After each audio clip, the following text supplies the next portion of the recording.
వీళ్ళకి ఓడిపోతారని మనసులో పడి రకరకాల డ్రామాలు వేస్తున్నారు.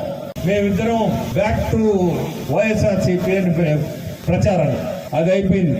దానికి నిన్న చెప్పాం. ఈ రోజు మళ్ళీ ఈమెదో మాట్లాడింది. వాళ్ళ సొంత వాళ్ళంతా ఎవరు అన్నలు, వాళ్ళు ఫోన్ చేసి మనల్ని ఏదో అడిగి మనమేదో ఫ్రీగా మన బ్రదర్ కదా అని మనం మాట్లాడితే ఇవన్నీ మార్కెట్ లో ఏమి పెద్ద మనుషులో వీళ్ళు ఏం బుద్ధిలో ఓడిపోతామని వీళ్ళు మనం ఈ మొదలు పెట్టారు. ఏంటంటే డిస్టర్బెన్స్ చేయడం మనుషులను అందరినీ చేయండి. మీకు బుద్ధి ఉన్నంత చేయండి.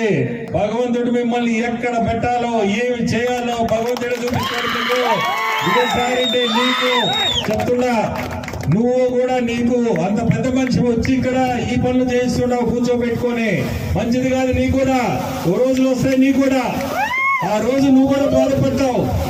ఈ ఎలక్షన్లు అనేది ఓ నెల, ఆ తర్వాత నువ్వు మామూలు జీవితానికి పోవాల్సిందే. ఆ రోజైనా బాధపడతావు. ఎలక్షన్లు మనము పోటీ చేసుకున్నాం అంతేగాని ఇదేమో ట్రిక్స్ చీప్ ట్రిక్స్. ఏం చేస్తారు? రోజు చేయండి. ఇట్టే మీకు ఎట్లా పొద్దుపోవాలంటే ఏ చేయాల్సిందే లేండి, చేయండి. చేసుకుంటా పోతుండండి మీరు. మాకేం ఇప్పుడు పోయేది ఏం లేదు. దీంతో ఇది అలవాటు పడిపోతాం. దీనికి కూడా ఇంకా వదిలిపెట్టారు. స్టార్ట్ అయింది. ఇష్టం వచ్చినట్టు మాట్లాడుతున్నారు. మాట్లాడుకోండి. మీకు చెప్తుండా, మీ అందరికీ చెప్తుండా, భగవంతుడు మీకు ఏం చూపిస్తాడో ఆ రోజు బీపీఆర్ గుర్తు వస్తాడు మీకు. ఆ భగవంతుడే చూపిస్తాడు ఆ రోజు. నేను గుర్తు రాకపోతే అప్పుడు ఆ రోజు ఇట్టన్నాడని. మీ అందరికి నేను కోరుకునేది ఒకటే, మీ అందరూ ప్రశాంతికి సైకిల్ గుర్తేసి గెలిపించండి.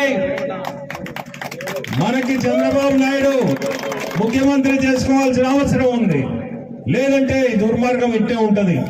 అట్టే నన్ను కూడా ఎంపీగా సైకిల్ గుర్తేసి గెలిపించండి.